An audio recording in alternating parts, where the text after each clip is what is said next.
Hi there, Graham Little again, knee Peter Pope, www.fightpharmacorruption.com, that's PHARMA, fightpharmacorruption.com. We're having a third try here. We're at the function for the Good Thinking, the Skeptics National Convention. Ran the wrong way, but you can work it out. I've been black banned tonight after spending a whole day from 10 o'clock to 6 p.m, a whole series of presentations, and I've got to say, I'm not too happy. I've paid my money to come tonight and tomorrow and Sunday. They've just black banned me, and it's an interesting feeling when you are a skeptic about the use of science in mainstream medicine to be black banned by the Skeptics Association. That's a pretty good effort, and I don't think I've ever done a live Facebook about the skeptics, but I think there could be a lot coming. I'll be pouring all over the skeptics website and who the executives are. They're all in this private function next door. They're all here. I spent the whole day with them, including Ken Harvey. Ken, I had a chat to you. I was happy for you to come to my summit, as you know. I was happy for you to come to our private function, as you know. And Ken was presenting at the end of today a whack the mole presentation with two students at Monash, where I used to go, 1973 to 1978, Bachelor of Economics, Bachelor of Law, did 5 years at Monash. I even went back in 2003 to Monash and did a Biology 101, and I was studying genetic science when I was in thoroughbred breeding.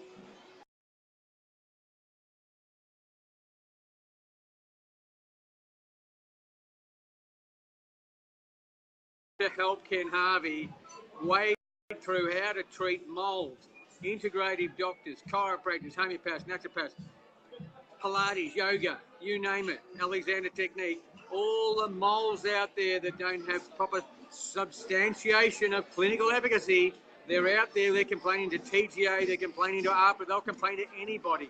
They'll complain to the State Health Complaints Commission, and they're complaining about me, complaining about the lack of science used with Cochrane evidence for mainstream medicine, and they will not let me go to the rest of the conference. Here is the letter that was put after I've paid. We have declined your request to attend the Australian Skeptics Annual Convention. You will not be admitted to the venue. Ken Guratorix, Secretary, Australian Skeptics Victorian Branch. I spoke to the President and the Vice President. Here is the email they sent me at lunchtime. We've decided to cancel your attendance. Why? We note your intention to make a live video of proceedings without permission. How could I do that? And I'm aware of statements against some of the attendees. And you have claimed in a video to have been fighting the Australian skeptics for 5 years. I haven't started fighting the Australian skeptics. This amounts to an intent of anti-social or hostile conduct to the attendees and is in violation of our code of conduct. Well, what did I write back at lunchtime? I said to the President, Chris, I'm not intending to make a live video without your consent, and indeed I'm not sure how that could even be physically done. I'm very sceptical of the biased use of scientific studies, particularly the use of Cochrane review studies, on a piecemeal basis by many members of the mainstream medical community.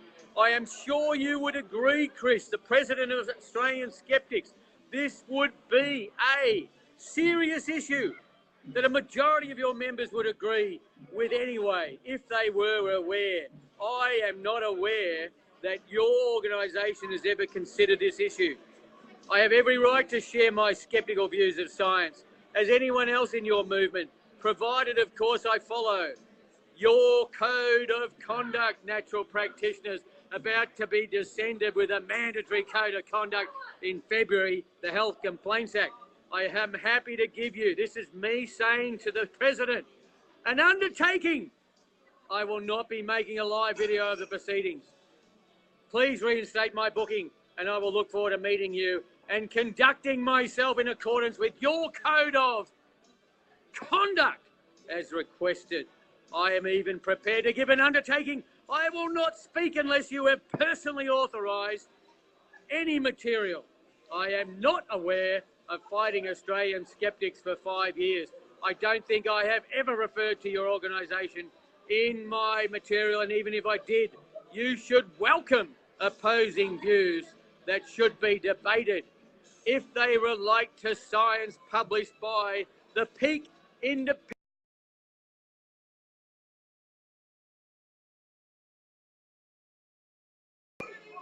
Very interesting phone call. I got that. I am definitely critical of the way the Friends of Science in medicine fail to apply their own code of conduct to mainstream medicine and relation to the use of Cochrane evidence. But that is unrelated to your proposed censorship of my attendance. Please call me to discuss, otherwise I'll attend as planned and look forward to clearing up any remaining issues you or your executive might have. I had a very good conversation with the Vice President. A very good conversation. His name is Terry Kelly, the Vice President. I explained my concerns with Risperdal with my mother, the lack of Cochrane evidence, the lack of a black box warning of death, killing mothers out there, left, right and centre, second biggest cause of death. I'm concerned about a lot of other Cochrane reviews that are being ignored, including when the family court judge in Western Australia ordered chemotherapy when the Cochrane review said to the poor little Ocean 6-year-old boy with brain cancer, mate, there is zero evidence beyond placebo. They are critical matters that I'm sceptic about, very sceptical about, you skeptics organisers, and that should be a valid way of conducting your affairs in Australia. This is outrageous behaviour. Let me show you the code of conduct that I agreed to give an undertaking.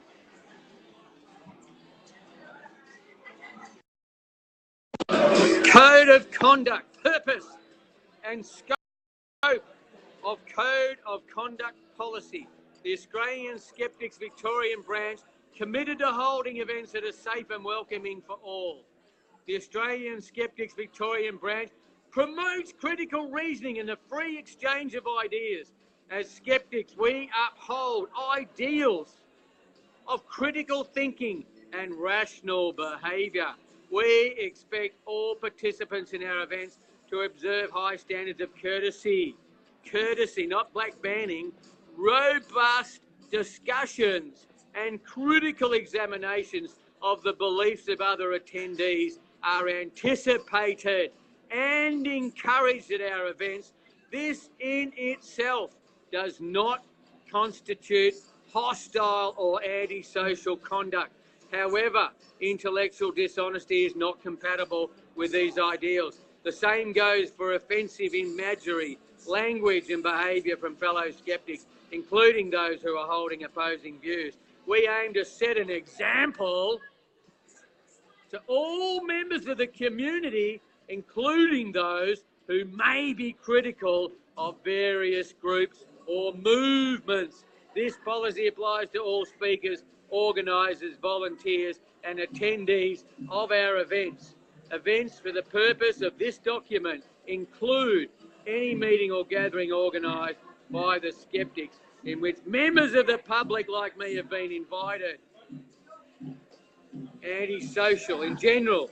Antisocial or hostile conduct includes any behaviour, language or imagery that has the purpose or effect of unreasonably interfering with another person's ability to enjoy and freely participate in the event, including related social events that I've been black banned from.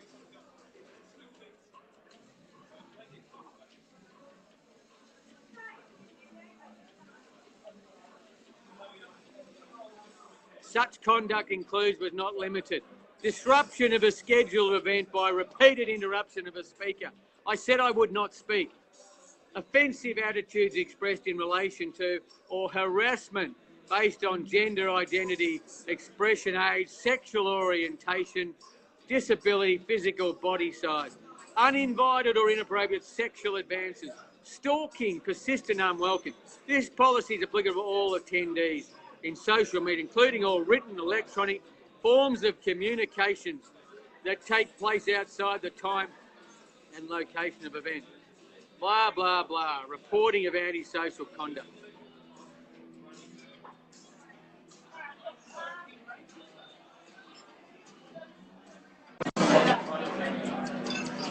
Well,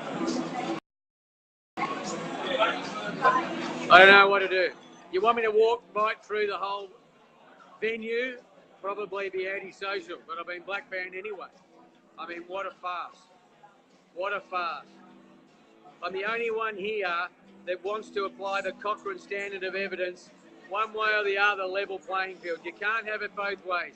You can't stitch up natural practitioners, Ken Harvey, using your Cochrane, which you put up on the board again today. You can't do that and then ignore 6-year-old kids with brain cancer getting chemo against a Cochrane. Elderly mothers like mine getting a banned USA drug with no Cochrane. Risperdal is the drug in question by Johnson & Johnson. You can't ignore the diabetes 2 drugs that have got zero Cochrane. Cochrane could not find a single piece of evidence to support it. And if you want to go to the methadone program, you better start looking at the Cochrane for that.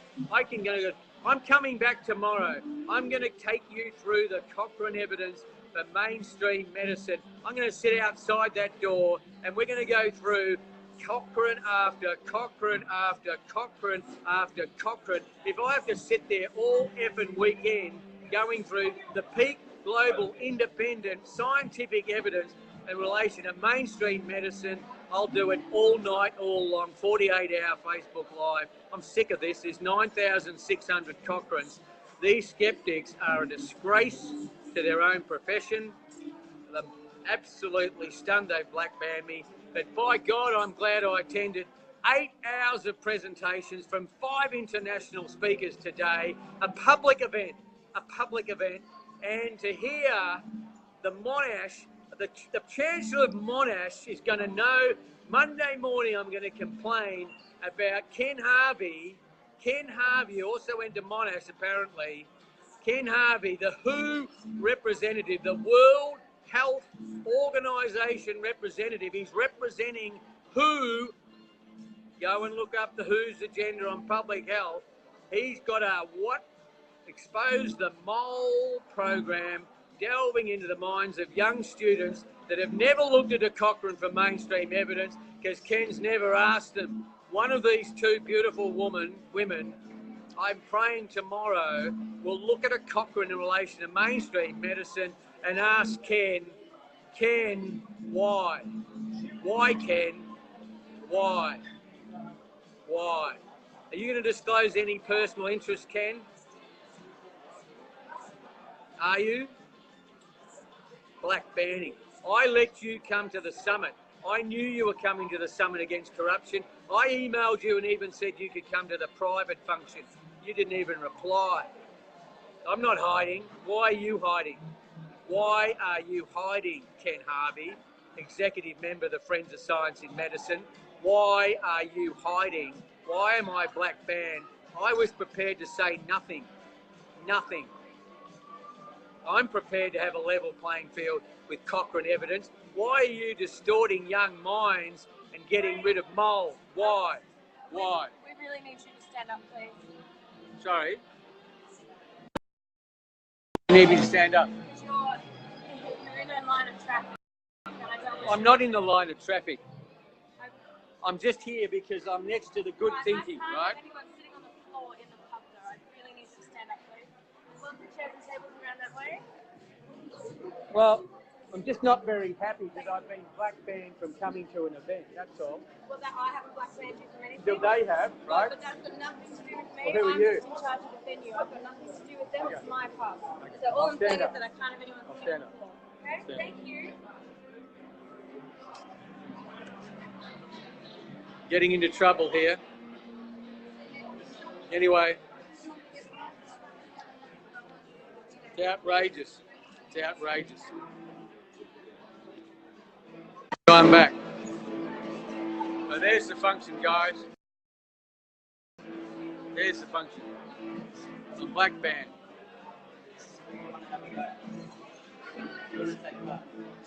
I feel for so many mothers out there. I feel for so many students. I feel for so many natural health practitioners. Why has Australia censored any discussion about the peak global evidence supporting any health treatment? Why is it so distorted? Why? What is wrong with these people? What is wrong with these people? Why will they not have a spirited debate? These are the skeptics. I am skeptical about mainstream medicine banning any debate, banning censorship, banning discussion of their own peak Cochrane evidence in their own backyard. Why are they behaving like this? Why? Maybe they believe it. That's okay. I don't mind them believing it. But why can't we all debate it? Why are we shut down like this? Okay? Why? And Minister Hennessy, happy to do a big corruption, aren't you, Minister Hennessy? Concocting, going into Facebook groups, stealing people's information, and then pretending they were tweets to you. What a corrupt health minister. What a corrupt health commission to not even investigate. What a corrupt media that refuses to actually even investigate when the media will not even cover the fact that all that was fabricated and lies. Where are we going to in this country? Do we all have to leave? Is that where we've got to go? That if we want to express freedom of speech, the global scientific body of evidence? Unbelievable. Anyway, I'm out of here. I'll be back tomorrow, black band as usual. I'm going to take you through what's happening in the real world, the Cochrane evidence, the mainstream medicine, and the 250 vaccines that are under the pipeline with no scientific evidence. And I'm going to take you through the 6 freedom of informations I've lodged with the National Health and Research Medical Council in the last week. I'm going to take you through one by one, and I might just do another 50 tomorrow. I'm just going to sit at this conference outside the door for 48 hours with these skeptics. I'm so skeptical of why they're skeptics. They're so skeptical about everybody else. Why are they wanting to just shut down debate? Who are they representing? Who's paying them? They say nobody's paying them. Well, maybe that's true for the bulk of them. I can't believe it's true for all of them. Anyway, signing off, Graham Little, knee Peter Pope, fightpharmacorruption.com, GoFundMe/fightpharmacorrupt. Can't even get the ION in. Check me out on Facebook as you're doing, Peter Little. Unbelievable. I don't know. Every day is drama. Every day, this is just a disgrace what's happening in Australia. Luckily, I'll be at Brisbane, 6th of December, for the showing of the Vax movie, the cover-up of the CDC whistleblower that blew the trumpet on fraudulent. He fraudulently, with his 4 co-authors, tampered with the evidence with autism. Unbelievable. MMR vaccine. Vax movie premiere. I'll be there in Brisbane. I don't need any bulletproof vests. We'll be talking to every mother that wants to talk to us. We'll be talking adverse events. We'll be talking whatever you want to talk about. We're not censoring anybody. We're just going to be there. We're going to be fighting for the mothers, the fathers. We're going to fight for the children. We're going to fight for the practitioners that know, the nurses being smashed at the moment, the integrative doctors being smashed, the chiros, the homeopaths, the naturopaths, the brothers and sisters, the mothers and fathers, the grandparents. We don't give a stuff who we have to fight, what we have to fight, how we have to fight. It's all going to be legal. We're not going to break any rules. We just want a level playing field to preserve natural health. The indigenous cultures of the world, the indigenous cultures know how to survive. That's why we're here. And why are we discriminating? Why? What is this group trying to prove by eliminating debate? I am the biggest advocate. There's no one else screaming to apply Cochrane evidence equally, level playing field across the whole health arena. Why did no one else in the mainstream medical industry, all the skeptics, all the friends of science, ever want to debate it? Why? It's a disgrace. It's a disgrace. Anyway, signing off. I'll go and finish my apple cider, my one drink for the week. Bye now. Good luck to you all. We'll keep fighting. One big hell of a fight. Love to the Vax team. You keep me going. Every one of those. Polly, Dal, Big Tree. amazing people, all the rest of the team on the Vax bus. Every morning I spend an hour or two. Robert Kennedy Jr., that's my fuel. That's my fuel. It's a horror movie in Australia. Every day is a horror movie for me. There's spies in every Facebook group. There's distractions in every Facebook group. There's thieves in every Facebook group. There are some disgusting people inside Facebook groups prying on innocent people. You are well known to me in many respects. You are deceiving many people. Some of you are getting away with deceiving me still. Good luck. I know what to look for, and I'm watching, I'm all ears, and you sleep tonight at your peril, prying into innocent people and then destroying their lives into Facebook groups, conspiring with ministers, conspiring with Reasonable Hank, conspiring with the Herald Sun, conspiring with any other person you can get your hands on, whether it's anyone in this room, whether it's Friends of Science in Medicine, whether it's the Institute of the Science in Medicine in the USA. I don't care who you're conspiring with. Every single telephone conversation, every SMS is a discoverable document. Every item you put in Facebook, every website you said, you are on notice that the courts of some land, it may not be Australia, can discover what you're trying to do to all of us. Prying into our Facebook groups, prying into secret groups. You just better be put on notice, right? And I was Principal Legal Officer of the National Companies and Securities Commission. I spent 2 years for the government. I did corporate crime courses. I saw the corruption when I was 26, 1981. I'm 61. I'm sick of this. I'm sick of this. I'm sick of this corruption, and I'm sick of the black banning and censorship. And every one of you that listens to this, I don't give a stuff what you say to anyone else. There is nothing. I am so past the point of return. If you want to keep black banning this debate, you black ban it. You are raising the bar to a point of no return for so many other people. This will backfire, this strategy. It will backfire. You have to live with your position in life and why you are censoring natural health. Why are you supporting massive drug cocktails? Why are you supporting all of these people that know the damage that is being done by the pharmaceutical industry? Why? Why, all you university professors, you chancellors, you institutes of medicine, you executives of the NHMRC, you people sitting on every committee of the TGA, every committee of the Working Party for the Vaccination Handbook, the ATAGI authors of the Immunisation Handbook, the Council of the NHMRC, the former chairman of the NHMRC, Professor Shine, who was happy to sit there from 2003 to 2006 as the chairman of the National Health and Medical Research Council and put the Gardasil into play. And then what did you do? You went and took the full position as chairman of the CSL listed company where you still are chairman today, and you're getting $500,000 salary that's publicly disclosed, and the Gardasil has been given to the children like you've never believed. Unbelievable what's going on. Unbelievable. It'll all be disclosed. It'll all be disclosed. Signing off. That's enough. I've had enough.